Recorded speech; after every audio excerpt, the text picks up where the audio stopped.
नमस्कार साथियों, मैं सारिका पंकज एक बार फिर से हाजिर हूँ जातक कथा लेकर, जिसमें आज आपके लिए जो कथा लाई हूँ वो है सत्य का प्रभाव। इस कहानी से क्या सीख या सबक मिलती है, ये तो कहानी सुनकर ही हम सब जान पाएंगे। तो आइए सुनते हैं पहले कहानी।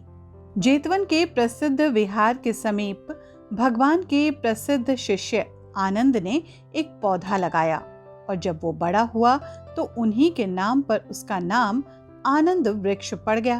भक्तगण जो बड़ी बड़ी यात्राएं करके जेतवन तक आते तो आनंद वृक्ष का भी पूजन करते। जेतवन श्रावस्ती के निकट ही था। वहीं के कमल बाजार से ये भक्तगण पूजा के लिए कमल का फूल ले आते थे।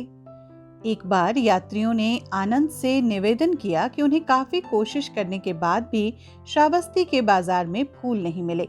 इस पर स्वानंद ने स्वयं श्रावस्ती जाकर फूल ला दिए।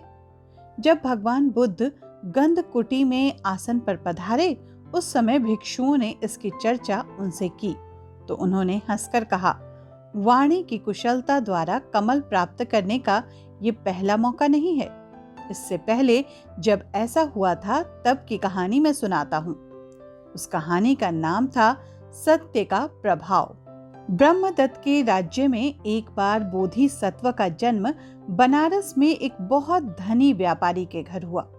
व्यापारी के 2 और भी पुत्र थे। एक दिन अवकाश का लाभ उठाकर वो तीनों नगर के प्रसिद्ध सरोवर से कमल पुष्प लाने गए। उस सरोवर का रक्षक एक नकटा था। जिसे भी कमल लेना होता वो उसी से मांगता। सबसे पहले बड़े भाई ने नकटे के पास जाकर उसे खुश करने के लिहाज से ये पहली गाथा कही, बार बार कटछट कर भी मूछें और दाढ़ियां फिर उग आती हैं। तुम्हारी नाक भी इसी भांति फिर से उग आएगी। कृपया हमें एक कमल पुष्प प्रदान कीजिए। इसे सुनकर वो बहुत बिगड़ा और उसको कमल देने से इनकार कर दिया। इसके पश्चात दूसरे भाई ने दूसरी गाथा सुनाकर उससे कमल हासिल करने की कोशिश की। उसने दूसरी गाथा इस प्रकार कही, हेमंत में बीज बोए जाते हैं जो बहुत दिनों बाद अंकुरित होते हैं। भगवान करे तुम्हारी नाक भी इसी प्रकार उगावे। कृपया हमें केवल एक कमल ही प्रदान कर दीजिए। परंतु नकटे ने चिढ़कर उसे भी मना कर दिया। इसके पश्चात बोधिसत्व उसके निकट जाकर बोले, वो मूर्ख हैं जो समझते हैं कि कमल इस प्रकार प्राप्त हो जाएंगे। कोई चाहे कुछ भी कहे परंतु कटी नाक फिर नहीं उगेगी। देखिए, मैं आपसे सच्ची बात कहता हूँ, कृपया मुझे केवल एक कमल ही दे दीजिए। नकटे सरपाल पर बोधिसत्व के सत्य का प्रभाव पड़ा। उसने कहा, भाई तुम मुझे सच्चे मालूम होते हो, परंतु तुम्हारे दोनों भाई तो एकदम लफंगे हैं।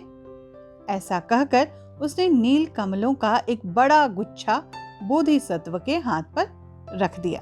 इस कहानी की सीख ये है कि सरलता और सच्चाई से हर काम संभव है। जातक कथाएं बौद्ध धर्म में काफी सम्मानजनक स्थान रखती हैं। इन कथाओं के बारे में मान्यता है कि ये भगवान बुद्ध के पूर्व जन्मों की कथाएं हैं, जिन्हें स्वयं महात्मा गौतम बुद्ध ने सुनाया था। बाद में यही जातक कथाएं बुद्ध के निर्वाण के बाद उनके शिष्यों द्वारा कही गईं। सच्चाई चाहे जो भी हो, इतना तो तय है कि इन्हें विश्व की प्राचीनतम लिखित कहानियों के रूप में जाना जाता है। इन जातक कथाओं की संख्या लगभग 600 है और इन्हें बौद्ध धर्म ग्रंथ त्रिपिटक के सुत्तपिटक खुदका निकाय के 10वें भाग में सम्मिलित किया गया है। मैं सारिका पंकज इन्हीं प्रेरक जातक कथाओं में से कुछ चुनी हुई कहानियों के साथ आपके समक्ष उपस्थित होती हूँ। इन कहानियों का उद्देश्य मनोरंजन के माध्यम से जीवन में नैतिकता, सत्य और धर्म की ऐसी सीख देना है जिससे मनुष्य बेहतर बन सके। शायद इसलिए इनमें मनुष्य के अहंकार, उसके लालच और झूठ पर तीखा व्यंग मिलता है।